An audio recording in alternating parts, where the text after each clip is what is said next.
Welcome,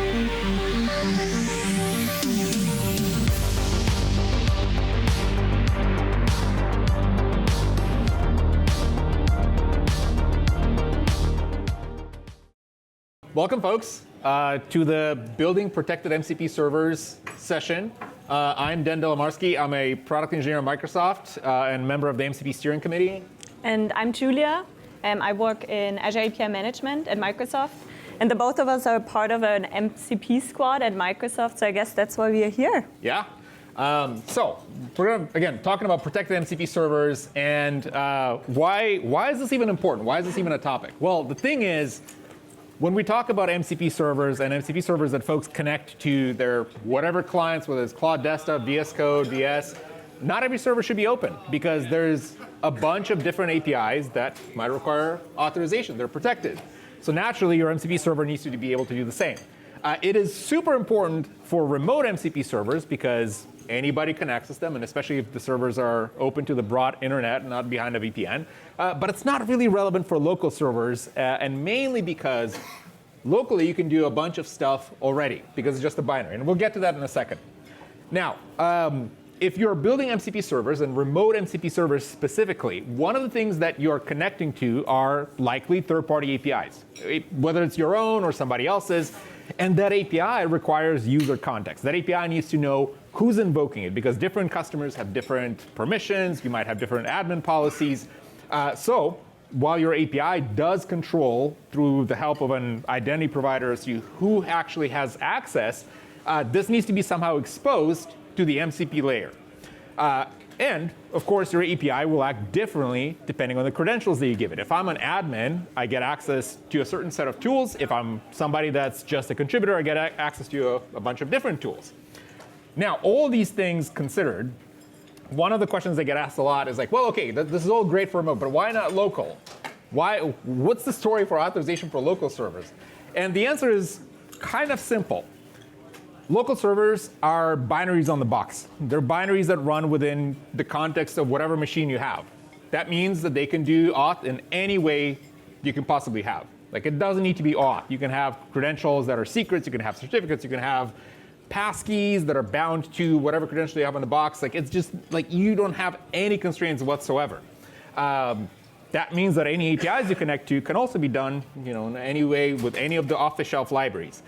There's, of course, special cases here if you do things like remote desktop and all sorts of kind of multi-user scenarios on VMs.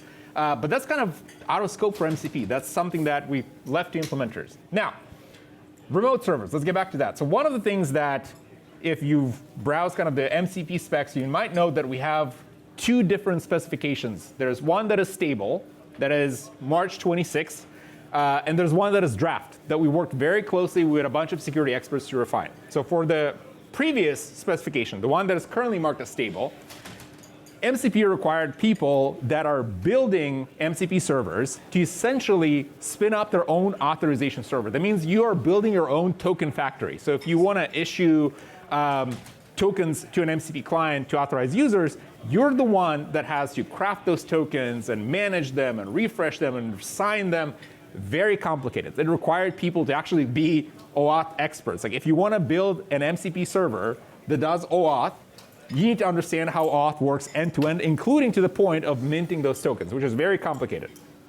So the draft spec that we worked with Anthropic and a bunch of security experts to refine actually does this clean separation between the server, the MCP server, which we call the resource server, and the authorization server. So things like token minting and managing the token lifetime actually is not done by the MCP server anymore. It's done by whatever authorization server you're using. So if you're using Okta, Auth0, Entra ID, it doesn't really matter. You can just plug it into your MCP server, and it's going to work with the clients that those servers can connect to. And the spec, by the way, is going to be stable very soon. Now, I want to hand it off to Julia to talk about the fact that not every developer wants to be a security expert, right? Like, we've seen the current draft, now the new one that's about to go live into production. But not everyone, we have some exceptions here, who do want to become security experts. You actually want to focus on building the remote MCP server, right? You want to solve a real problem. So this is why the new authorization spec And that's why why a bunch of people at Microsoft, we partnered with Anthropic in a security committee to get this new auth spec out there. So let's see if I paid attention. What are some of the core things that's going to change now moving forward? First of all, no need to implement the authorization servers anymore. So that means we can now just, rather than implementing it from scratch, we can actually attend it or append it to our server overall. We can use the standard ways. We only need to reference metadata that are going to point to our authorization servers. And that's where we're going to get the token. And then on server side, you're going to have the token, that information here. And all of this are still going to continue standard OAuth 2.0. So we can actually, as developers, we can rely on all of the libraries that are already out there, all of the services. So it's going to make our lives a lot easier. What does this also include on client side? So on client side, they are now, in a way, responsible for the end-to-end token dance. So this means if the authorization code comes in, we can validate, or the client validates, first of all, is the token, has it been acquired successfully? And then on server, it's going to pass it through to the server. And on server side, which is still very important, you're going to have to make sure if it's been validated correctly. And also, of course, on server side, we have to implement the metadata, which I previously just talked about. So again, a lot of enhancements now moving forward with the new spec. Saving effort. Saving keystrokes. As developers, they don't need to write a lot of security code because, again, the risk is higher. Exactly. If you're not a security expert and you start implementing security code, what are the chances that you're going to get it right on the first shot? 100%. And you can start relying on these off-shelf identity providers like Microsoft Entra, Okta, so all of these things, and it's just going to be less work for the developer. But yeah, how does it work in practice? Yeah, then? so let's talk about we talked about the new spec, and for folks that might be a little confused, like what the heck is the new spec and how exactly it works? So in a new spec, there's a very clear separation of interaction between the MCP client, MCP server, and the authorization server. So in this case, what happens is your MCP client, like let's say Claude Desktop, is going to request data from the MCP server. The MCP server, at that point, because the MCP client doesn't have any user context yet, is going to respond back with a standard HTTP 401 saying, I have no idea who you are, and my server is protected. But here's a pointer to something that we call the PRM, the Protected Resource Metadata document, that's embedded in one of the headers in authenticate. That's going to say, but you can go here and learn more about how to authorize against me, the MCP server. So the MCP client, again, Claude Desktop or VS Code or any other variation, will then talk to take the PRM, extract from that PRM information about what authorization server it's using, whether it's Okta, Auth0, Entra, Keycloak, it doesn't really matter. And is going to then, I abstracted this out in a very simplistic way, step for complete flow. But basically, the client is going to do the whole auth discovery, step by step, go through the dance, get the token, and then it's going to request data with the token from the server, and the server is going to return it back. The client is responsible for completing this entire auth dance, where the server now doesn't actually need to manage tokens. You only need to make sure that you're validating them. I call out this thing called the PRM. And the PRM is something hosted by the MCP server that is essentially a JSON document, where there's variation. It could be a JSON web token. But for the purpose of this conversation, it's basically a JSON document that says, hey, I am this resource. I am this server. And by the way, my authorization servers are the following. And it can give a list of servers. It can specify things like bare methods supported, as well as scopes. So the client, when it gets this document, knows exactly how to bootstrap the end-to-end authorization flow with OAuth, again, standard OAuth. You can use, again, off-the-shelf libraries for doing this. Let's see it in action in C#, and because we're Microsoft, of course it's going to be C#. This is currently in a pull request for the C# for the official MCP C# SDK, by the way. To show you just how easy it is to set up an MCP server that is protected by an OAuth provider, by an identity provider, I have essentially an ASP.NET Core application. It could work for any other application, but what I'm doing is, all I'm configuring is add authentication to make sure that I'm actually adding auth to my server. I'm saying that it's using the MCP auth scheme. I'm adding some validation logic that, again, is built into the framework. Oh. No. I see what the problem is. Simple C#. Great call out. Yeah. See? It's a fantastic demo. I'm going to duplicate my screen. That's I think what's going to do. There we go. All right. So say it again. I'm adding authentication. I'm adding MCP authentication defaults here because it's all baked into the framework. I'm adding some logic to validate the JOT, the token. And this is, again, standard embedded into the framework components. I have some metadata events that are relevant here. And then I'm saying add MCP. And within add MCP, I'm saying that I'm adding some PRM metadata that I just talked about, which is my server supporting header auth.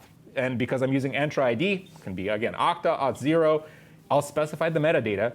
And that's it. And then I'll say use authentication, use authorization. There's a lot of boilerplate code here because it's an MCP server that uses, again, the stock SDK. But the auth, that's the complexity. That's all. I needed to add this metadata, and that's kind of it. When I start the server, so it's going to run locally. Let's take this on. And what I'm going to do now is I'm going to go to the browser here. I'm going to refresh this. And you'll notice that this is the PRM that I talked about. I have a local host server. It says my authorization server is login to microsoftonline.com because I'm using Entra ID. Again, it could be any of them. I define the scopes, and I say that it's using header. That's it. That's what the server says to the client in terms of auth. Now, I have another instance here that is the client, and the client definition with the C# SDK, again, is super, super simplistic. What I have here is I'm essentially on the client side saying that I'm using a generic auth provider. There's nothing Microsoft specific here. It's generic auth. I'm specifying the client ID for my MCP client, some scopes, and that's kind of it. The rest is standard boilerplate for transport setup, as you would with any other client. This client is already set up to connect to my test server, my local server. So if I run this, let's see, is it going to connect? It's going to go ahead and discover the metadata document. It actually went really fast because I'm already authorized here. Perfect demo. But behind the scenes, what it did is it did request the token from Entra ID. It sent the token to the server. The server verified it, and then invoked a tool that I had on the MCP server and said that there's no alerts. It's a simple weather example. It's nothing too complex here. But the end-to-end developer experience here is extremely simple. Like, we worked very, very hard to not expose any of the security intricacies to developers. That's all you do. So C# SDK, it's there. It's in a PR. It's going to be in production very, very soon. So Julia, do you want to talk about VS Code and API management? Yeah, totally. So, OK, we saw this working locally now. We've used the libraries. So what if you now want to take it to production? I might be biased because I'm part of the Azure API management team, but I always recommend putting a gateway in between to make it more secure and actually use it to protect and secure your remote MCP servers. So what I'm going to show you today is, for this, we have a public available GitHub repository out there. It's going to help you, and it's going to spin up an example. And in our example, let's scroll down and go to the overview here. We're going to use Azure API Management in the middle to do and help with authentication.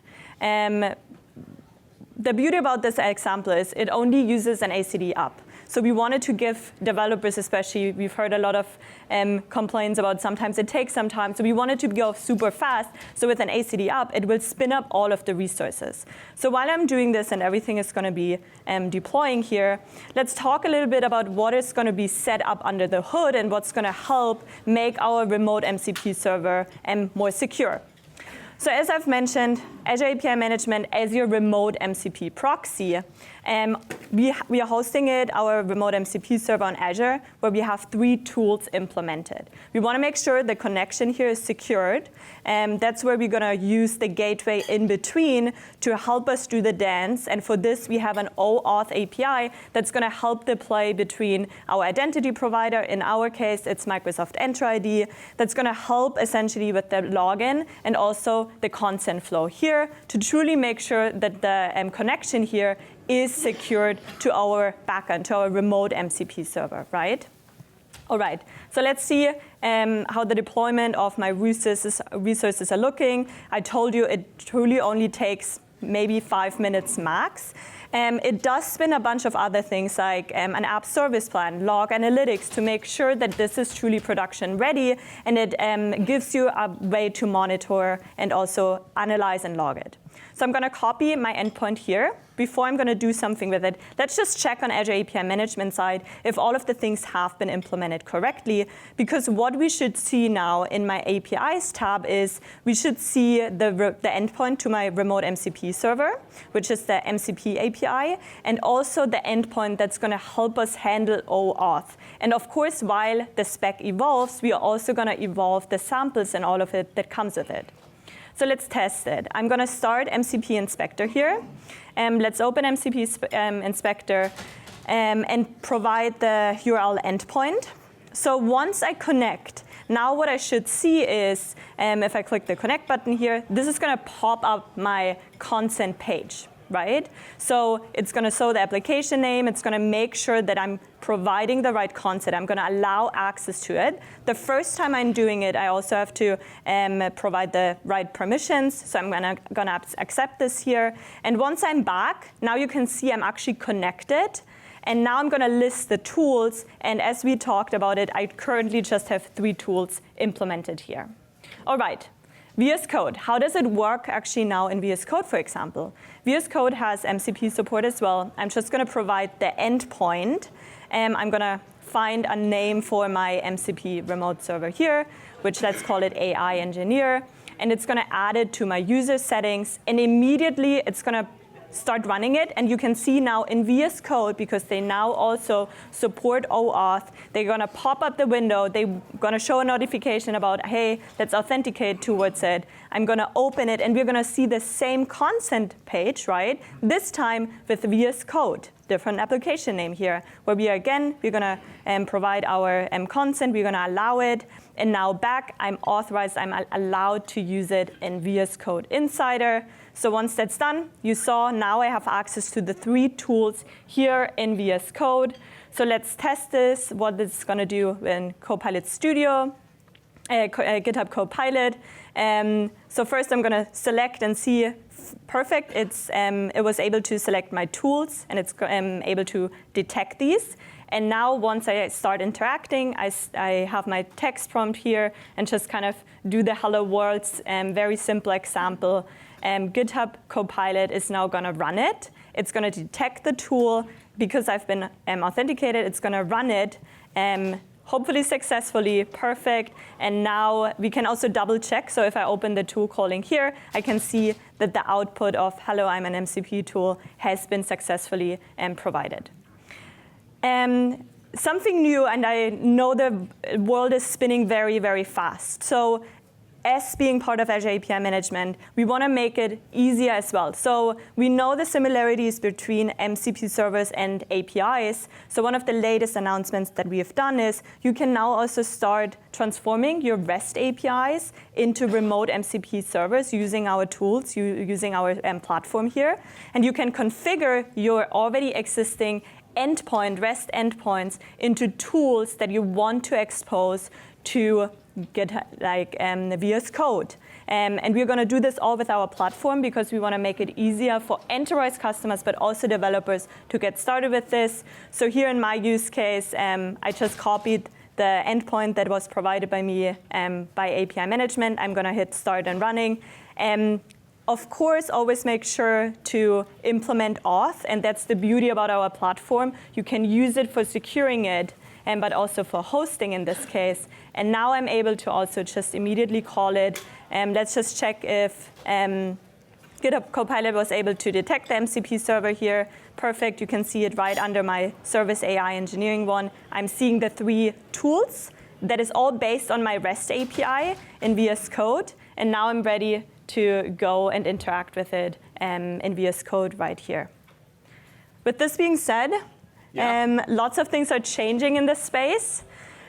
Any good words for the people out there who want to get started with remote MCP server then? Yeah, so there's links on the screen that you can go to. These are the specification documents that you can learn more about how MCP auth works. We also have a document that we partner with Anthropic on that's called Security Best Practices that outline what are the best practices that you should be adopting in your MCP servers. You want to make sure that you're not pawned. Very, very important. And then I also mentioned that starting with VS Code Insiders, we do support the new authorization spec. So you should check it out, download it, install it, give us your feedback. And if anything doesn't work, we have Harold at this conference who can help you debug it. So thank you, folks. Yeah. It's great. Stop by at the booth. Yeah.